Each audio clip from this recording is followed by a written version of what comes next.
right. Happy Monday. Matt, the Mortgage Guy, YouTube Live. We go live every Monday at 3 p.m. Pacific Standard Time.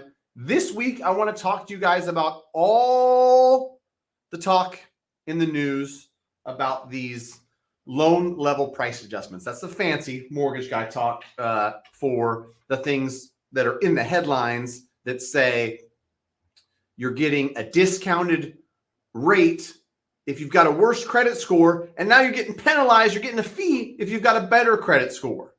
It's a really creative way to spin a headline that will get a lot of attention to explain something that was announced months ago. The lender letter from Fannie and Freddie was actually January 19th of this year. And I think videos that me and other mortgage folks who are following what's going on in mortgage made in February. I found a video from mid-February that I made about all these changes. Now it's getting attention because May 1st is the date where it's delivered on or after that date to Fannie and Freddie.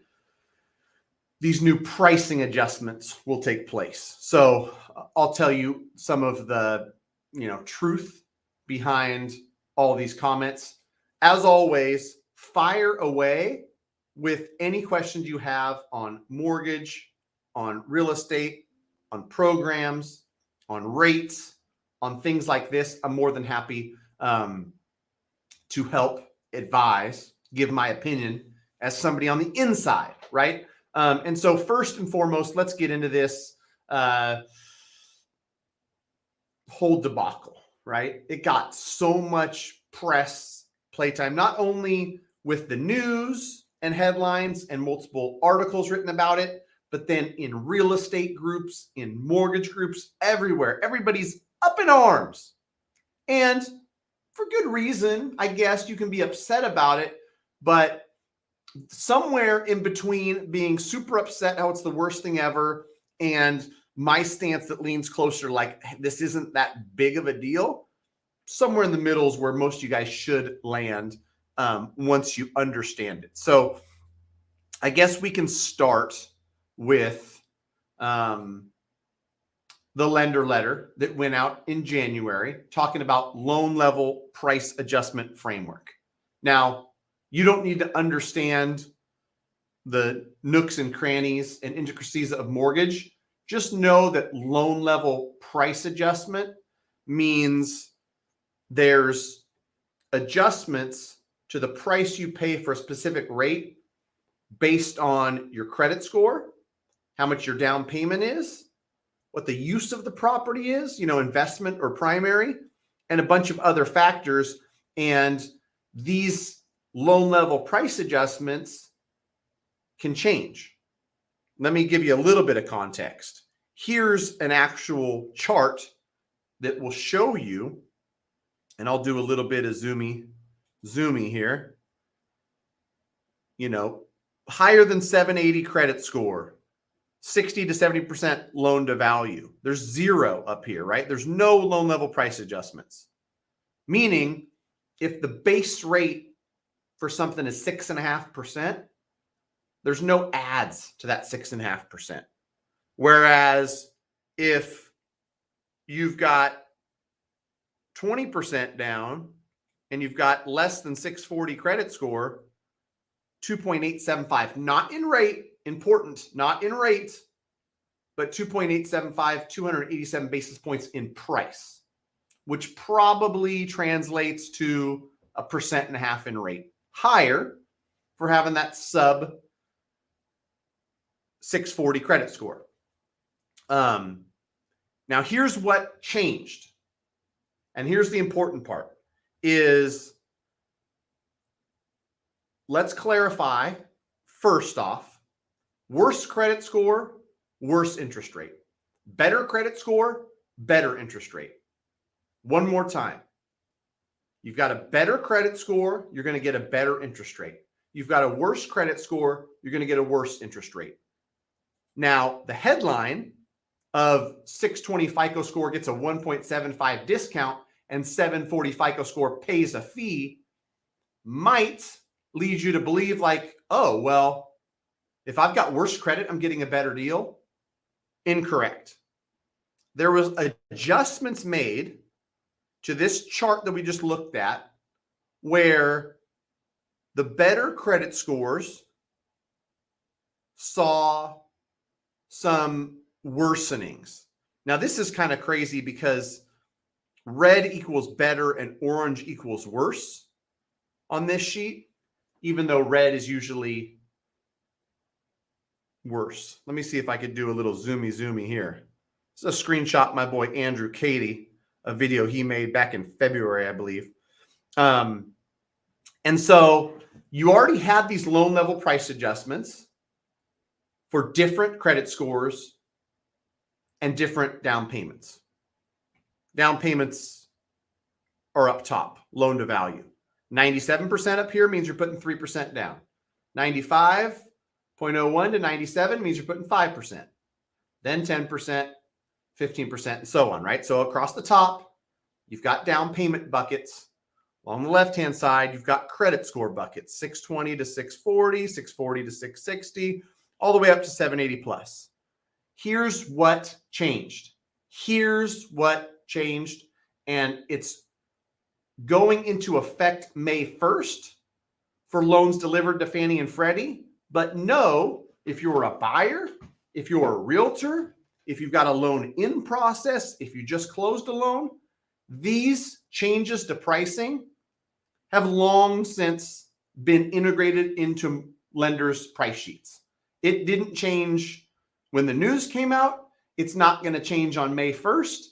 It was baked in late February, early March, already baked into pricing. Now, here's where I tell people it's not as big of a deal as some make it out to be, where there's 25 basis points or 50 basis points or 75 basis points of adjustment where it got worse, right? You're putting 10% down, you got great credit, like basically anything 680 or above, these all got worse. Do I think it's right? No. But it is what it is one thing. And in the whole scheme of things, 25, 50, 75 basis point moves in pricing happen week in and week out. From one week to the next, from a couple Fridays ago to the following Monday, we opened up on the 17th, 100 basis points worse in pricing than we closed the market on April 14th.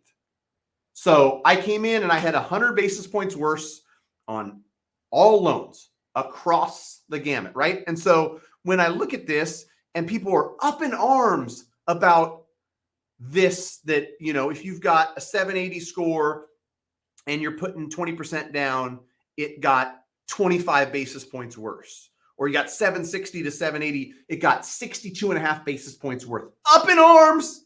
This is wild. This is crazy. I saw bigger moves than this from a Friday to a Monday, right? So that's why I tell you, don't over dramatize this. And this is not me saying that this is what I would have done, or it was the right thing to do, or any of that. This is me just saying it's not the end of the world. And, you know, a good point that somebody made on my channel, and I appreciate all the feedback because I reserve the right to, you know, be open-minded enough to change my mind sometimes. Somebody said, well, Matt, it may not be a big deal, but what does this lead into? Is this the start of more? Is this opening the door to more changes, to more punishment of people who are responsible and, you know, giving a hand out or a hand up to those less responsible? That I get that point for sure. And so, you know, wherever you land, whether you like it, you hate it, you're in between, you're impartial, just know that, one, you still get better terms with better credit. So there was some ridiculous stuff I heard about people wanting to go out and tank their credit score because they were going to get a better deal. Not the case. Second thing, the change, the amount of the change was a small increment. It wasn't like you went from getting a 6.5% with 780 credit score to now you're going to get a 7.25%, right? For the 25 basis point moves, that's like less than 1/8 of 1% in rate, right? You went from a 6.5 to a 6.55 or something. So that's that. Thanks for joining, Mr. Ryan Lundquist. There is lots of sensationalism around this topic. I agree. It's a tough conversation with a lot of people, because this is where most people will agree with me, where the last thing we need to do is fight with each other. Like, I'm on the blue team, I'm on the red team, I'm part of this gang, you're part of that gang. Great. The worst. Like, we don't need more reasons as human beings to fight amongst each other. And when stuff like this comes out, whenever, you're on any social media platform or anywhere else, like, people start to like pick sides, defend their side relentlessly, throw mud at the other side. It's like, come on, man, like, unnecessary. Right. And so,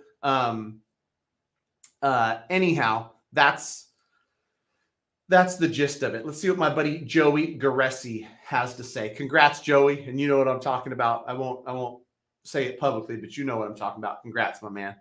Coolest thing ever. This whole thing has been blown out of proportion. I don't like the rule change, but FHA MIP reductions has made that a great option for people negatively affected by LLPA changes. Great point, Joey. And this is another point that I don't think many people have talked about. I probably haven't talked about enough either.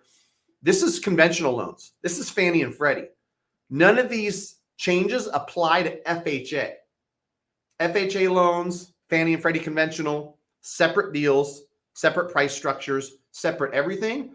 And so for a lot of people, where depending on your scenario, 3% down conventional and 3.5% down FHA were kind of neck and neck. When FHA went from 0.85 to 0.55 on mortgage insurance, this might tip the scales in the favor of FHA as far as which loan product is better for you.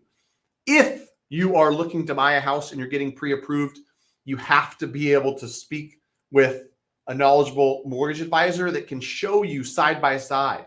Here's FHA, here's conventional, here's what's better, here's why. If you want to connect with somebody, greatmortgagebroker.com. Me and my team are licensed in 47 states. Nevada is coming soon, very, very soon.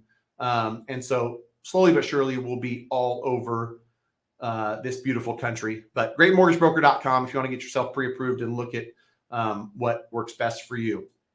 Do you think news of FICO scores had any effect on the last two Sacramento Kings games? I do. I think that, man, oh man, that was a tough loss. Harrison Barnes had a good look, and I'm a humongous fan of Harrison Barnes.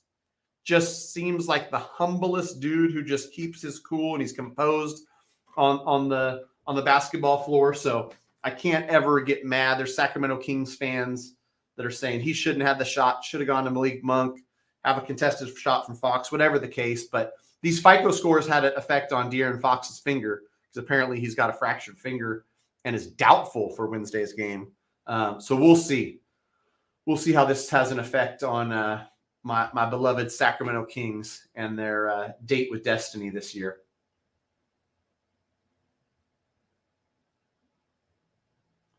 This is why housing market will not survive. The communists of the United States will find ways to wreck homeowners, making prices come down. After seeing this in the news, I would sell. I'd be curious on why you would sell. I don't know. I'm not following Eccentric, but I like to respond to all of them. Ones I agree with, ones I don't, and ones I even don't understand. So thanks for coming to my TED Talk. I will, since we're all here and everybody always wants to know about mortgage rates, take a quick look at the 30-year fixed rate mortgage, which Mortgage News Daily, they do a fine enough job of just looking at a national average. Again, keep in mind, this is 30-year fixed. This is owner occupied. This is having great credit. But here's the latest and greatest. That 30-year average, 6.59 as of today, which is down. We got up to 6.75. That was last Wednesday. See, I told you how we went up 100 basis points between Friday the 14th and Monday the 17th. That's this. But bam! From 639 Mortgage News Daily average, right? Again, based on how much down payment you have, based on your credit score, owner occ, all these things, right? Your rate may vary, but this is a good just look at an average from 639 all the way up to, whoop, come on, baby. There we go.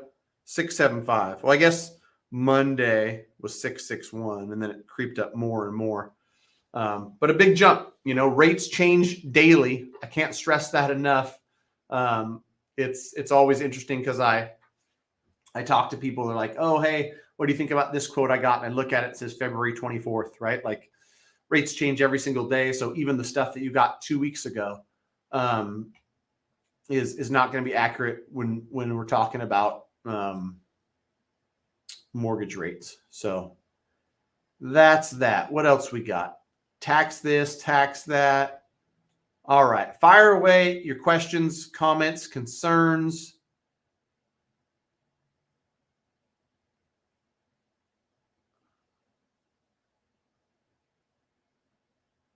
I get where you're coming from with taxes, my man. Come up with landlord tax and all that. But, as much as people will say California is not a great place to own real estate, there's still a lot of incentive. There's still a lot of write-off with owning real estate.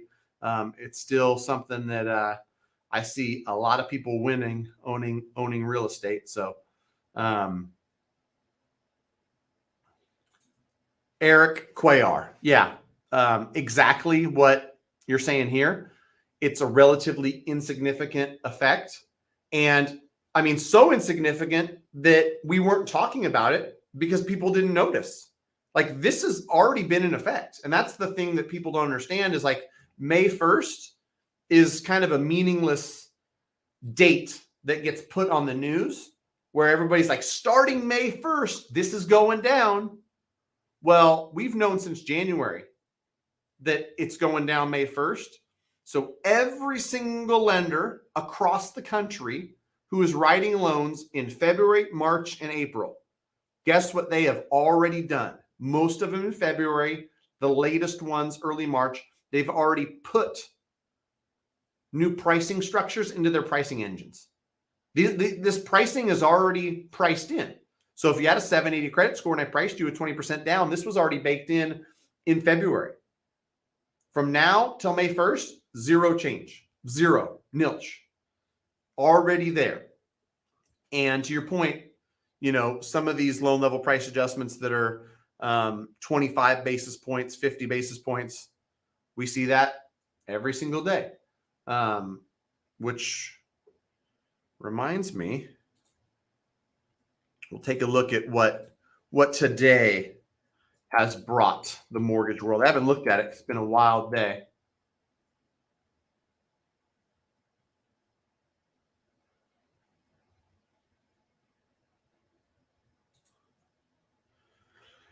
I know we got slightly better today. I don't know by how much exactly. Ooh, 2 basis points better on the day as of right now. The 10-year Treasury went down to 3.49. So we've actually seen that come down pretty significant, which would usually be a bigger effect on mortgage interest rates that we haven't seen yet. So I don't know. I just work here. There's not a lot of economic data coming out this week that's going to cause much volatility in the housing market, honestly. I think that if I were to look at something from this morning, let me see. I know I got a little update here this morning about what we're going to see this week. Oh, man. There it is.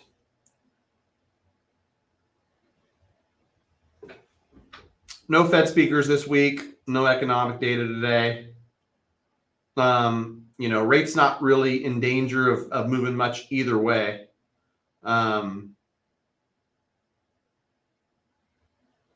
Mortgage bonds quiet most of the day. Doubt we see any reprices worse. The rate sheet shouldn't be really affected. Consumer confidence data tomorrow at 10 a.m. could play a role, but really a bunch of nothing burgers. So quiet week for mortgage rates, which honestly is nice. There's been a lot of volatility, so it's nice to be quiet. So we talked last week about the market in general. I had some great conversations with my buddy Mike Zuber just about how wild the market is at the lower price levels. And I saw it last weekend and the weekend before, Sacramento specific, where I'm at, escalation clauses. You don't see a lot of those, or at least you haven't since 2021. I seen some of those.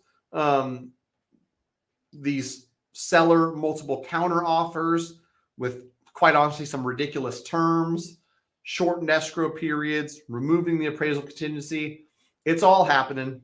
It's competitive as heck, especially at the entry-level buyer level. One thing to watch here is whether this change steers more people to FHA. We saw an uptick in Q1 in Sacramento, though we'll see what happens ahead. FHA can't always compete. Yeah, it's interesting, Ryan, because FHA saw a huge. I did more FHA in Q1 of 23 than I did all year in 22. And a lot of those got into contract in December when really, like, there was a lot of softness in the housing market and buyers were able to negotiate. Unfortunately, the more competitive it gets, the harder it is for FHA buyers. That's just the facts. I mean, I don't like it as much as the next person, but when people are all bidding above ask, they're waiving their appraisal contingency, that bodes bad for a first-time FHA buyer who's putting 3.5% down. May not have the appraisal gap, may not be able to, but it's really. Oh, you know what? Eric, what's up, my man? I didn't realize it was the best of both worlds, Eric, right? I'll never forget Ryan Lundquist's comment. The best of both worlds, Eric, because you got a C and a K. So yeah, it's good to see you here in the comments, my man. Thanks for joining.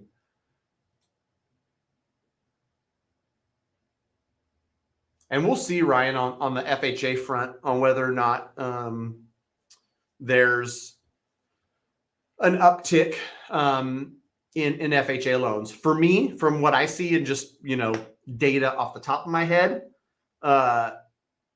there's a correlation between how competitive the market is and how many offers on every house and how much FHA is written. There was pent-up demand, in my opinion, for the FHA buyer that didn't have a shot in 2020 and 2021, and now they're able to over especially Q4 of 22 and Q1 of 23. But now that it's super competitive, let me see. Let me pull up some real-time data, some MTMG closed loan, or actually, let's just look at. I'm obviously not going to show this on the screen, but what do we got in process? In process. A few months ago, I did like 65% FHA loans. And now, if I look at what we got going, holy cow. 1, 2, 3, 4, 5, 6, 7, 8, 9, 10, 11, 12, 13, 14, 15, 17 conventional and 2 FHA. Holy guacamole. That is crazy. Granted, some of this stuff is Florida, Tennessee, Texas investment stuff, which was not going to be FHA because it's investment, but there's probably 12 or 13 owner occupied purchases in here and only 2 of them being FHA. That was different only a few months ago. So be part of our great conversation we have tomorrow for sure, Ryan. I'll bring some of this data with me. Manana.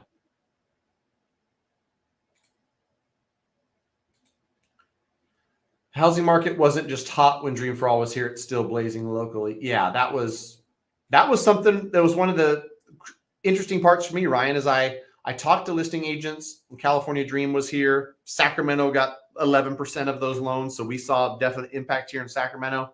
Call the list side. Yeah, we've got 7 offers. 6 are California Dream. 1 is cash. In my opinion, or maybe my hope, was like, okay, California Dreams ended. Now, buyers are going to stand a chance. It won't be as competitive or crazy.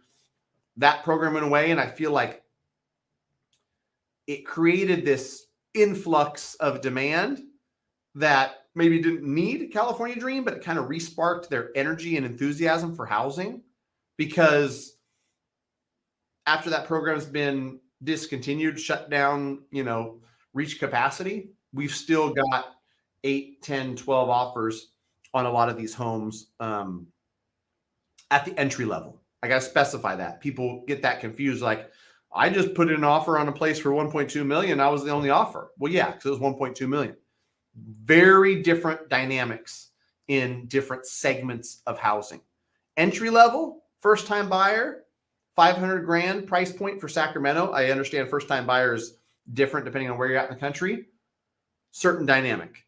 Move up buyer, which, Sacramento might be 650 to $1 million, different dynamic. Million plus, call it luxury, forever home or whatever that is, totally different dynamic. Might sit on the market for 180 days if it's $1.7 million listing. But anyhow, interesting stuff to follow. I got a jam. I got a lot of work to do. Thanks for joining me today. Any questions, comments, concerns, leave them here in the comments after this thing goes, live on YouTube forever for the world to see, or, ping me, DM me on any of the socials, which is Matt the Mortgage Guy on Instagram, Matt the Mortgage Guy on TikTok, and of course, here on YouTube.